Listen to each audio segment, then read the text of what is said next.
여러분 어느 날 문득 이런 생각이 들진 않으신가요? 내가 지금 누구를 위해 살고 있는 걸까? 나이가 들수록 이상하게도 남의 눈치를 더 보게 됩니다. 마흔에서 쉰에서 예순을 넘어갈수록 삶의 대부분이 누군가를 위한 것처럼 느껴집니다. 남편의 기분을 살피고 자식의 일정에 맞추고 주변 시선까지 고려하며 하루를 시작합니다. 정작 나는 빠져버린 하루가 반복되는 겁니다. 안녕하세요. 노년 심리학 박사 이수정입니다. 젊을 때는 몰랐습니다. 뭘 입든 뭘 먹든 누구를 만나든 내가 좋아서 하는 것이 많았습니다. 그런데 지금은 다릅니다. 뭘 입어도 혹시 튀지 않을까 걱정되고 뭘 해도 나이 들어서 저게 뭐냐는 말을 들을까 주저하게 됩니다. 내 선택인데도 내가 자신이 없습니다. 남들의 기대에 맞춰 살다 보면 결국 내가 나를 잃게 됩니다. 문제는 그 사실을 알면서도 멈추지 못한다는 겁니다. 그런데요, 이제는 정말 멈춰야 할 때입니다. 이제는 누군가의 아내, 누구의 엄마, 어느 회사의 직원이 아니라 오롯이 나로 살아야 할 시간입니다. 남의 기준에 맞춰 억지로 웃는 삶이 아니라 내가 나에게 떳떳하고 편안한 삶을 살아야 합니다. 그리고 그 첫걸음은 아주 사소한 데서 시작됩니다. 나답게 사는 연습. 오늘 그 이야기를 하려 합니다. 왜 우리는 나이를 먹을수록 눈치를 보게 될까요? 왜 이제 와서 나를 위해 사는 것이 이렇게 어렵게 느껴질까요? 오늘 영상에서는 이 질문에 대해 현실적이고 솔직한 답을 드리겠습니다. 그리고 영상 마지막에는 나이 들어 진짜로 나답게 사는 사람들의 공통된 비밀 하나를 알려드릴 겁니다. 끝까지 함께 하세요. 아울러 본격적인 이야기를 하기 전에 구독, 좋아요, 알림까지 부탁드립니다. 많은 분들이 이렇게 말씀하십니다. 나는 지금도 충분히 잘 살고 있는데 왜 이렇게 허전한 느낌이 드는 걸까요? 그 질문에 저는 이렇게 말씀드립니다. 지금까지는 누구의 삶을 살았는지를 돌아보셔야 합니다. 우리는 살아오면서 너무 많은 역할을 수행해 왔습니다. 부모님이 원하는 자녀가 되기 위해, 배우자가 기대하는 아내나 남편이 되기 위해, 자녀에게는 이상적인 부모가 되기 위해 노력했습니다. 그 안에는 나라는 존재가 사라져 있었습니다. 그런데 나이가 들수록 그 역할들이 하나씩 사라집니다. 아이는 성장의 집을 떠나고 직장에서도 퇴직이라는 이름으로 사회적 역할이 종료됩니다. 남편과의 관계도 때로는 예전 같지 않고 친구들도 각자의 삶으로 멀어집니다. 그렇게 내가 쥐고 있던 타인의 삶을 위한 역할이 하나둘 떨어져 나가면서 공허함이 밀려오는 겁니다. 심리학에서는 이 시기를 정체성 재구성기라고 부릅니다. 그동안 외부 역할로 나를 설명해왔던 사람일수록 이 시기에 정체성 혼란을 크게 겪는다고 합니다. 특히 50에서 60 사이의 여성은 자녀 양육과 가사노동에 많은 시간을 투자해온 경우가 많기 때문에 더욱 그렇습니다. 한 여성 내담자분의 사례가 떠오릅니다. 그분은 자녀가 모두 출가한 뒤 하루 종일 해야 할 일이 없다는 이유로 심한 무기력증에 빠졌습니다. 아침에 눈을 떠도 기상시간이 정해져 있지 않고 누구에게 밥을 해줘야 할 이유도 없습니다. 처음에는 이제 좀 쉬어야지 했지만 막상 쉬게 되니 마음이 불안해졌다고 하셨습니다. 그래서 저는 이렇게 여쭤봤습니다. 그럼 지금부터는 당신 자신을 위한 역할을 만들어 보는 건 어떨까요? 정체성 재구성은 거창한 철학적 고민이 아닙니다. 하루에 단 10분이라도 내가 좋아하는 걸 해보는 것, 그게 시작입니다. 좋아했던 책을 다시 꺼내 읽어보거나 예전에 배우고 싶었던 수채화를 시작하거나 동네 도서관에서 하는 강좌에 나가보는 것. 이런 사소한 행동들이 쌓여서 지금의 나를 새롭게 만들어갑니다. 실제로 노년 심리학에서는 자기 결정권의 회복이 삶의 만족도를 크게 높인다는 연구 결과가 있습니다. 미국 웰슬리 대학의 조앤 에버너티 교수는 중년 이후의 삶의 질을 연구한 결과 내가 선택한 삶을 살고 있다고 느끼는 사람이 그렇지 않은 사람보다 삶의 만족도, 수명, 정신건강이 모두 높았다고 발표했습니다. 이제는 누군가가 만들어준 삶의 틀에 맞추는 것이 아니라 내가 스스로 선택하고 책임지는 삶을 살아야 할 시기입니다. 물론 처음부터 쉬운 건 아닙니다.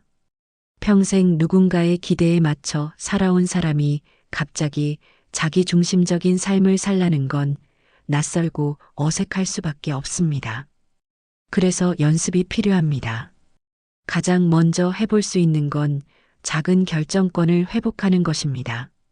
예를 들어 아침에 일어나서 오늘은 어떤 옷을 입을까를 고민해 보는 것입니다. 예전엔 아이의 학교 행사나 남편의 직장 일정에 따라 옷을 골랐을지 모르지만 이제는 내가 입고 싶은 옷을 선택하는 겁니다.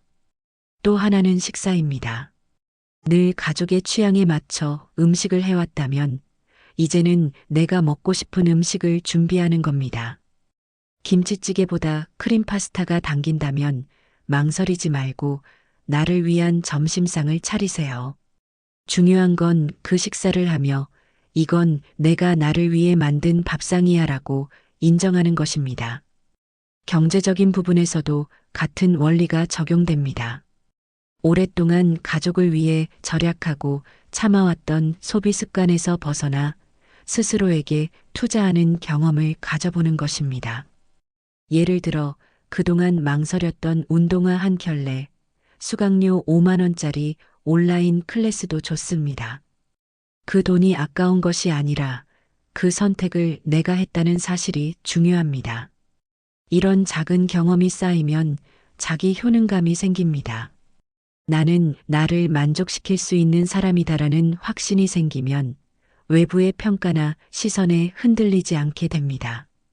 내 안의 기준이 단단해지고 남들과 비교하지 않는 삶을 살 수 있게 됩니다.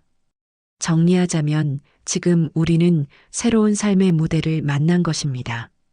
지금까지는 가족과 사회의 틀 안에서 살아왔다면 이제는 내가 나를 중심에 세우는 무대로 옮겨가는 중입니다. 이 과정에서 느껴지는 허전함이나 두려움은 잘못된 게 아닙니다. 당연한 심리 반응입니다. 오히려 그 감정이 시작점입니다.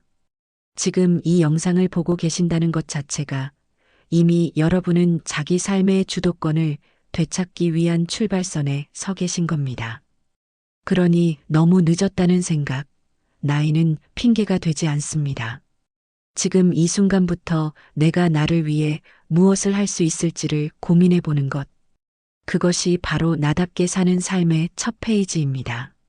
자기 결정권을 회복하는 첫걸음을 내디뎠다면 이제 다음으로 중요한 것은 남의 시선에서 벗어나는 연습입니다.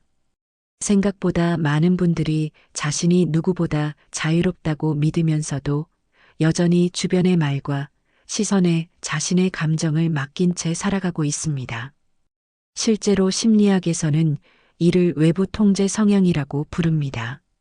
자신의 감정이나 삶의 판단 기준이 외부 요인에 의해 쉽게 흔들리는 성향을 뜻합니다. 특히 여성의 경우 성장 과정에서 참아야 한다. 예의 바르게 행동해야 한다.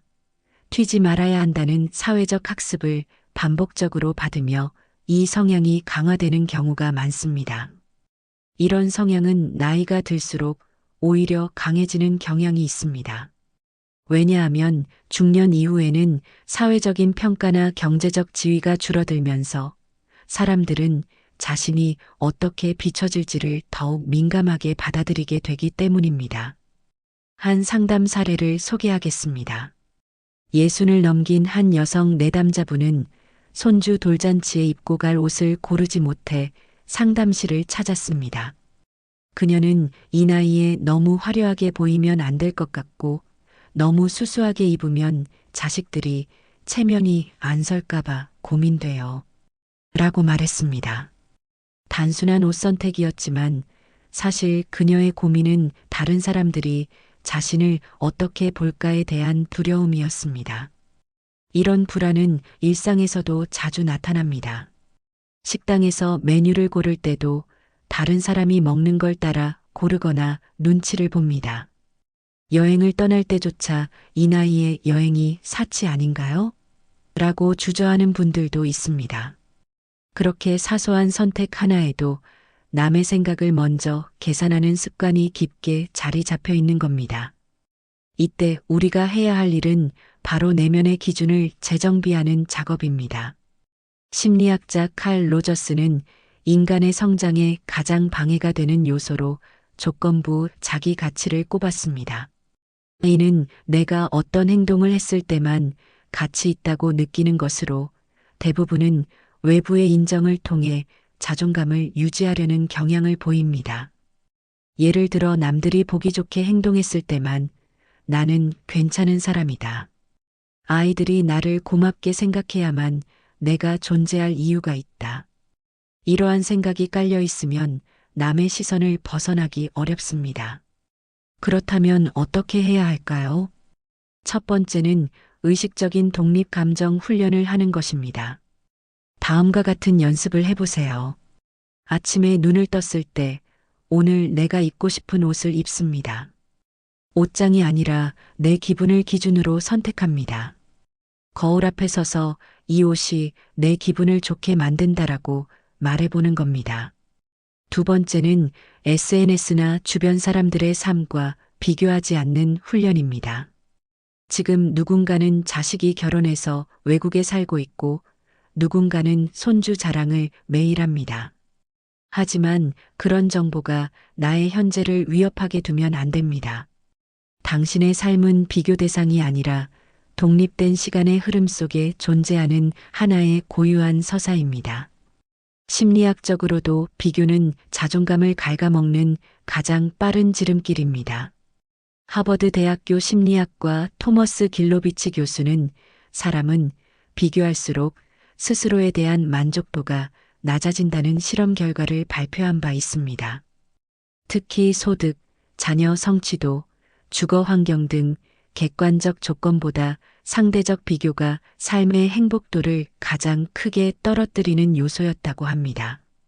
그러니 비교를 내려놓는 순간부터 자존감은 다시 회복되기 시작합니다.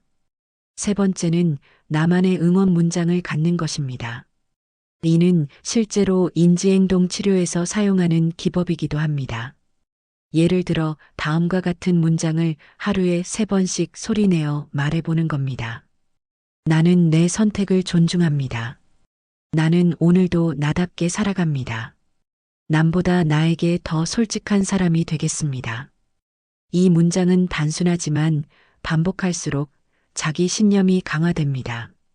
그리고 그 신념은 남의 말 한마디에도 흔들리지 않는 마음의 뿌리를 만들어줍니다. 마지막으로 말씀드리고 싶은 건 의견과 평가를 구분하는 태도입니다. 누군가가 그 나이에 그건 좀 아니지 않니? 라고 말하더라도 그것은 그 사람의 의견일 뿐입니다. 당신을 판단하거나 규정할 권리는 누구에게도 없습니다. 내 삶의 기준은 내가 세워야 하고 그 기준은 시간이 흐를수록 더 단단해져야 합니다. 물론 처음엔 그게 잘 되지 않습니다. 남의 말이 자꾸 귀에 남고 한마디 말에 하루가 기분이 상할 수도 있습니다. 하지만 괜찮습니다. 그건 그동안 너무 오래 타인의 기준에 맞춰 살아왔기 때문입니다. 조금씩 연습하면 됩니다.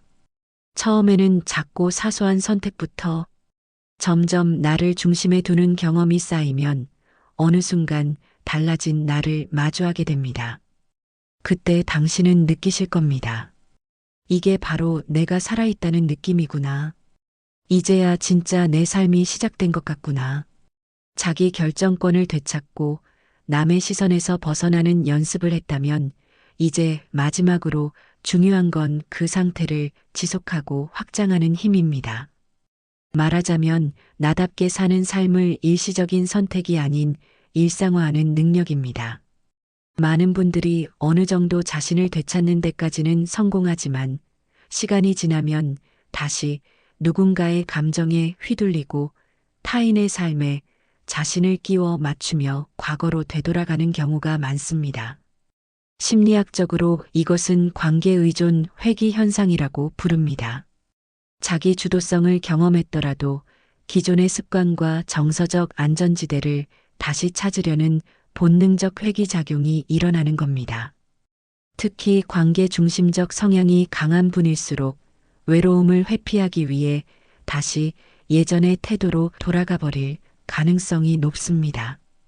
그렇다면 어떻게 해야 나답게 사는 삶을 일상 속에 정착시킬 수 있을까요?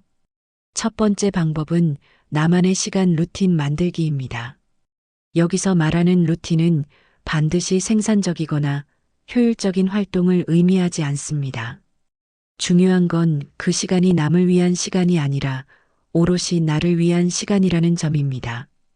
예를 들어 매일 아침 일어나자마자 10분간 차를 마시며 음악을 듣는 시간, 혹은 매주 화요일 오전에는 1시간 동안 공원에서 걷기, 심지어 밤 10시에 조용히 앉아 나만의 일기를 쓰는 것처럼 소소한 일도 좋습니다. 미국 듀크 대학교 뇌과학 연구소의 제임스 클리어 박사는 습관이란 의지가 아닌 환경 설계의 문제라고 말합니다. 이는 곧 나를 위한 시간을 습관화하려면 의지보다는 구체적인 시간, 공간, 행동 조건을 먼저 고정해야 한다는 의미입니다. 두 번째 방법은 자기 표현의 확장입니다. 이전까지는 남의 말에 끌려다니거나 침묵하던 관계에서 이제는 내 의견을 표현해보는 훈련을 시작해야 합니다. 단순한 식사 메뉴 선택부터 모임 장소 조율, 불편한 사람과의 거리 두기까지 내 감정을 드러내고 요청하는 경험이 필요합니다. 처음에는 말하는 것이 어려울 수 있습니다. 하지만 관계에서 가장 건강한 사람은 자기 표현을 할 줄 아는 사람입니다. 말하지 않아도 알아주겠지 하는 기대는 결국 실망으로 돌아옵니다. 심리학적으로는 표현된 감정만이 관계를 성장시킨다는 연구도 있습니다. 실제 상담 사례 중 한 분은 매주 만나던 친구 모임에 가는 것이 점점 피곤해졌다고 말했습니다. 그 이유는 늘 본인만 운전해 모임 장소에 사람들을 태워다 주었고 식사 자리에서는 남은 음식값을 본인이 채우는 일이 반복되었기 때문입니다.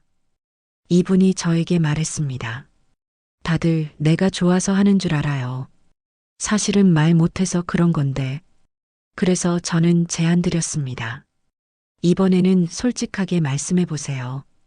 이번에는 다른 분이 운전하시면 좋겠어요 라고요.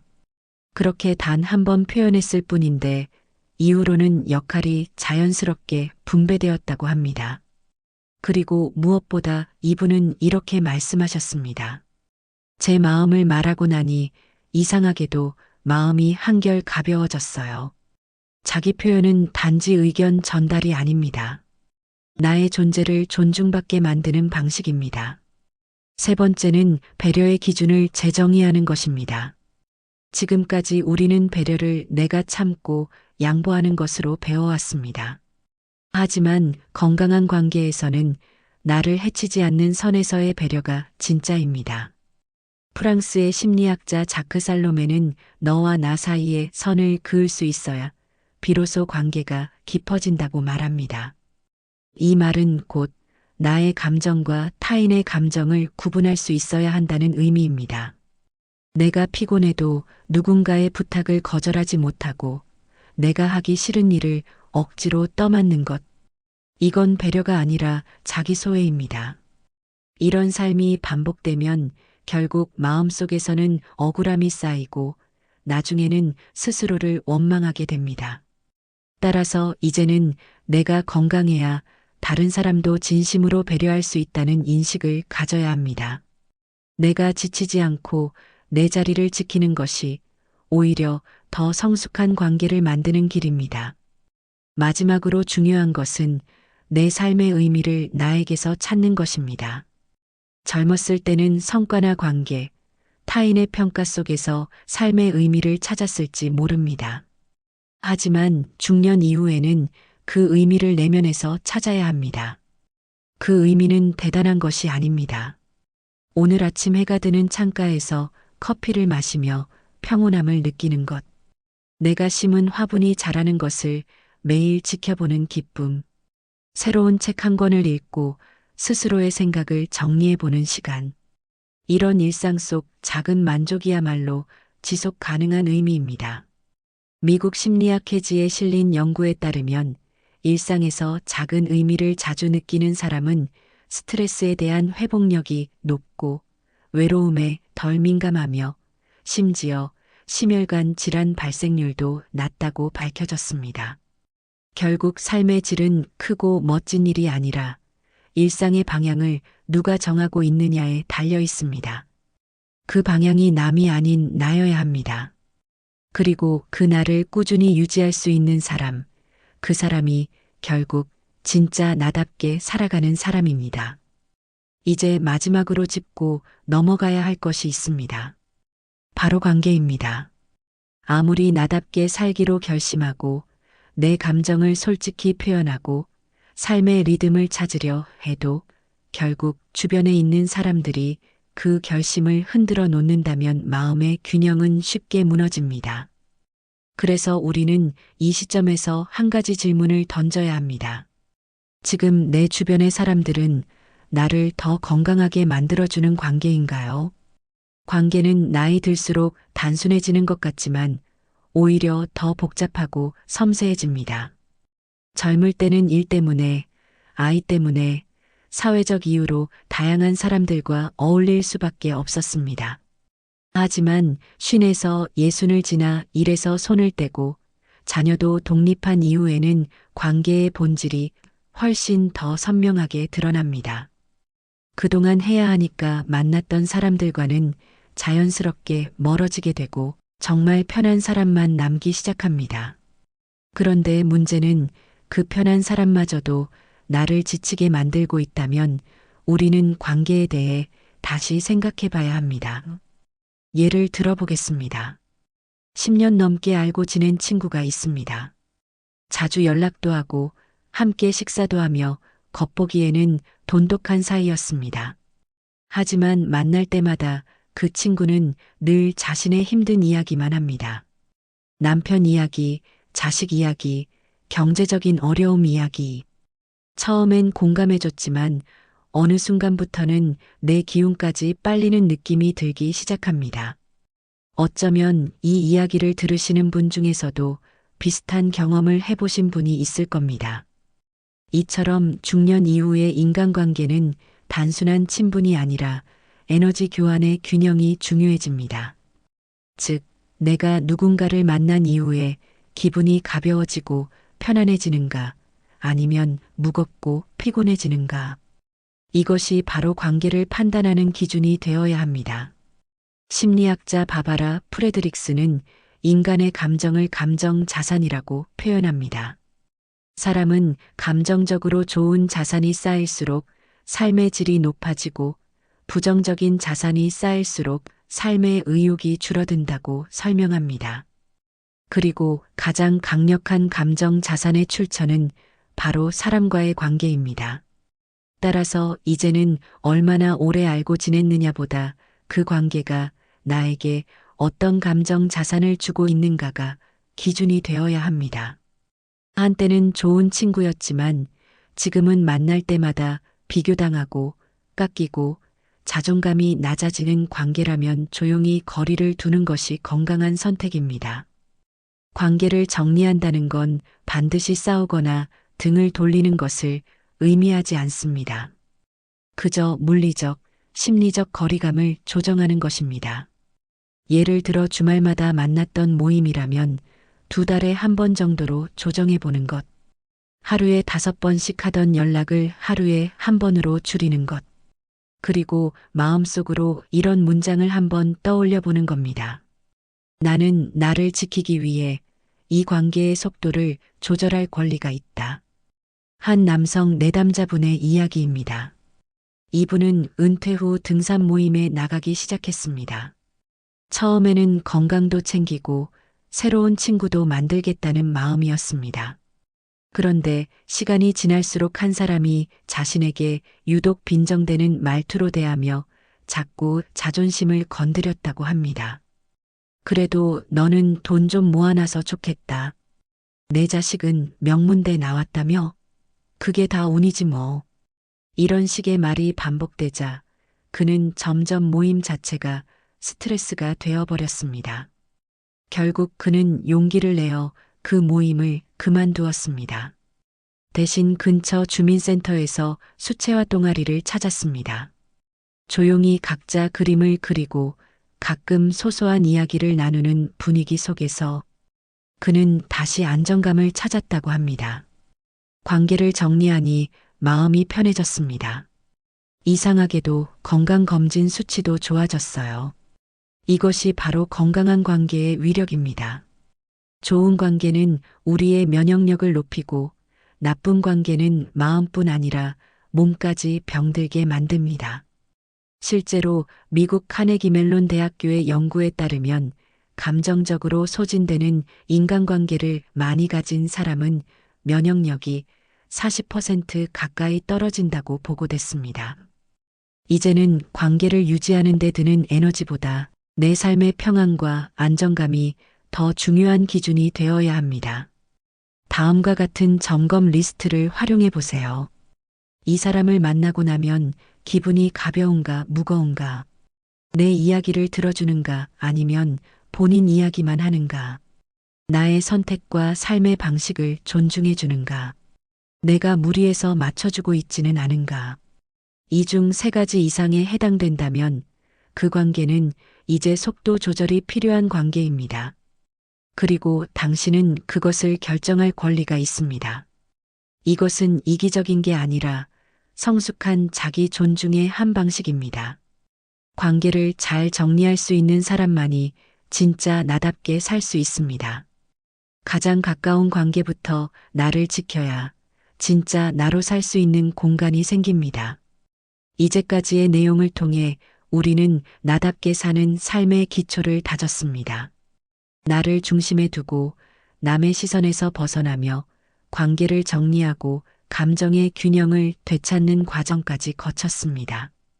이제 중요한 것은 한 걸음 더 나아가 그 삶을 더 넓히고 설계해 나가는 능력입니다.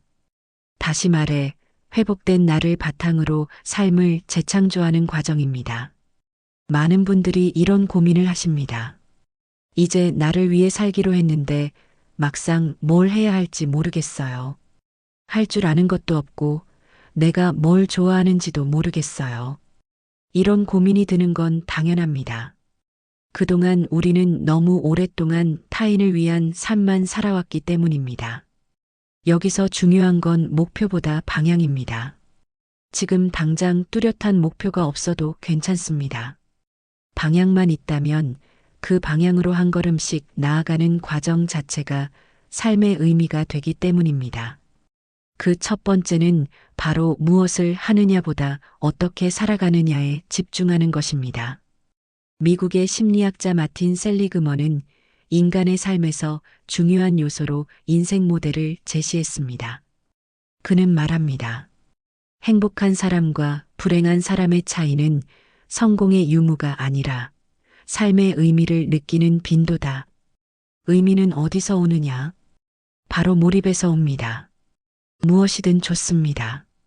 글을 써도 좋고 요리를 해도 좋고 정원을 가꿔도 좋습니다. 포인트는 그 시간 동안 내가 사라질 만큼 집중되는 순간이 있느냐입니다. 그 경험을 자주 쌓는 것이 삶을 설계하는 기초 체력입니다. 서울에 사는 63세의 한 여성 사례입니다. 그분은 30년간 전업주부로 살다가 아이들이 모두 출가한 후 큰 허전함을 느끼셨다고 합니다. 그러던 어느 날 우연히 동네 문화센터에서 수묵화를 체험하게 되었고 그날 이후 삶이 완전히 달라졌다고 합니다. 붓을 잡고 있는 시간만큼은 아무 생각이 안 들어요. 오히려 그 시간이 저를 치유해줘요. 지금은 지역 전시회에 출품도 하고 주변 친구들에게도 수묵화를 알려주고 계십니다. 중요한 건 처음부터 잘하려고 하지 않았다는 겁니다. 그냥 한번 해보자는 마음으로 시작한 일이 자신의 삶의 의미가 되었고 새로운 역할이 되었던 겁니다. 두 번째는 사소하지만 나를 확장시키는 루틴을 만드는 것입니다. 예를 들어 매주 한 번은 새로운 카페에 가보기, 매달 한 번은 새로운 장소로 소풍 가기, 매일 10분간 일기 쓰기 등 아주 작지만 반복 가능한 행동을 꾸준히 실천하는 것입니다. 이런 행동은 자기 일관성과 자기 통제력을 높여줍니다. 심리학적으로 자기 일관성은 우리가 스트레스를 이겨내는 회복 탄력성과 깊은 연관이 있습니다.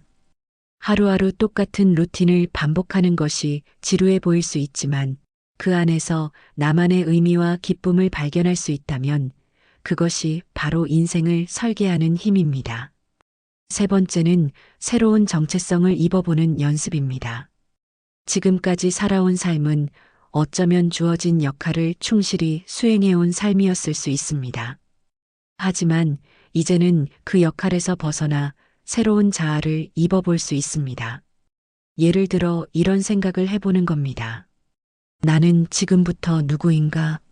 나는 여행가일 수도 있고, 이야기꾼일 수도 있고, 창작자일 수도 있다. 이렇게 스스로를 새로운 시선으로 재정의하는 연습은 매우 강력한 심리적 변화를 일으킵니다. 자기 정체성을 바꾸는 건 말 한마디에서 시작됩니다. 나는 지금 뭘 하고 있어요? 가 아니라 나는 지금 누구로 살고 있어요? 라고 말해보는 겁니다. 그 차이는 크고도 명확합니다. 어떤 행동을 단순한 활동이 아니라 나의 삶의 표현으로 정의하면 그 순간부터 삶은 달라지기 시작합니다. 네 번째는 소통의 확장을 실천하는 것입니다. 혼자만의 시간이 중요하지만 새로운 사람들과의 연결 역시 삶을 확장하는 핵심입니다. 관계는 끊는 것도 중요하지만 맺는 것도 중요합니다. 지금까지와는 다른 맥락의 사람들과 가볍게 연결되는 경험을 만들어 보세요. 독서 모임, 글쓰기 모임, 마을학교, 봉사활동 등에서는 나이, 직업, 배경을 넘어선 연결이 만들어집니다. 이런 관계는 나의 시야를 넓히고 사고를 유연하게 만들어주는 원천입니다. 미국 스탠퍼드 대학교에서 발표한 연구에 따르면 60세 이후 새로운 인간관계를 맺는 빈도가 높은 사람일수록 인지 기능 저하 속도가 느리고 우울감과 무기력감이 훨씬 낮게 나타났다고 합니다. 삶을 재설계하는 데 있어 타인과의 건강한 연결은 매우 효과적인 자극제가 되는 겁니다. 마지막으로 드리고 싶은 말은 이것입니다. 지금까지의 삶은 누군가의 설계 안에서 살아온 시간이었다면 이제부터는 내가 건축가가 되어 삶을 짓는 시간이라는 겁니다. 무엇을 이루었는가 보다 지금 어떤 방향으로 가고 있는가가 훨씬 중요합니다. 그 방향이 바로 나답게 나를 중심에 둔 삶이라면 당신은 지금 충분히 잘하고 계신 겁니다. 지금까지 긴 여정을 함께 해주셔서 감사합니다. 오늘 여러분과 나눈 이야기는 결국 하나의 방향으로 수렴됩니다. 이제는 내 삶의 중심을 나에게 되돌려야 한다는 것입니다. 지금까지는 남의 기대를 채우느라 바빴다면 이제는 나의 기대를 내가 채워줘야 할 시간입니다. 그렇다고 갑자기 모든 게 달라지지는 않습니다. 하지만 오늘 이 영상을 통해 떠오른 생각 하나, 마음속에 남은 문장 하나가 내일의 선택을 바꾸고 그 선택이 모여 결국 삶을 바꿉니다. 지금 내 곁에 아무도 없는 것 같아도 괜찮습니다. 내가 나의 가장 든든한 친구가 될 수 있다면 그 어떤 외로움도 충분히 견딜 수 있습니다. 그리고 그 단단한 나로부터 다시 건강한 관계, 나다운 일상, 기쁨의 시간이 시작됩니다. 40에서 50, 50에서 60을 지나며 우리는 모두 인생 후반전을 살아가고 있습니다. 이제는 누군가를 부러워하기보다 내 안에 남아있는 가능성과 이야기들을 꺼내요. 진짜 나로 살아가야 할 시기입니다. 이 영상이 여러분의 그 첫걸음에 작은 용기와 힌트가 되었기를 바랍니다. 그리고 오늘 이야기가 마음에 남으셨다면 주변 분들과도 꼭 나눠주세요. 지금 이 순간 어딘가에서 나답게 살고 싶은데 어디서부터 시작해야 할지 모르겠다는 분들이 계실지도 모릅니다. 영상이 도움이 되셨다면 구독과 좋아요, 알림 설정도 부탁드립니다. 여러분의 작은 응원이 이 채널을 지속하는 큰 힘이 됩니다. 다음 영상에서는 이런 이야기를 준비했습니다. 혼자 사는 노후, 이 5가지만 준비하면 두렵지 않습니다. 홀로 남는 시간이 점점 길어지는 이 시기에 혼자서도 단단하게 살기 위한 구체적인 방법을 소개해 드릴 예정입니다. 꼭 이어서 시청해 주세요. 여러분의 행복한 노후를 응원합니다. 감사합니다.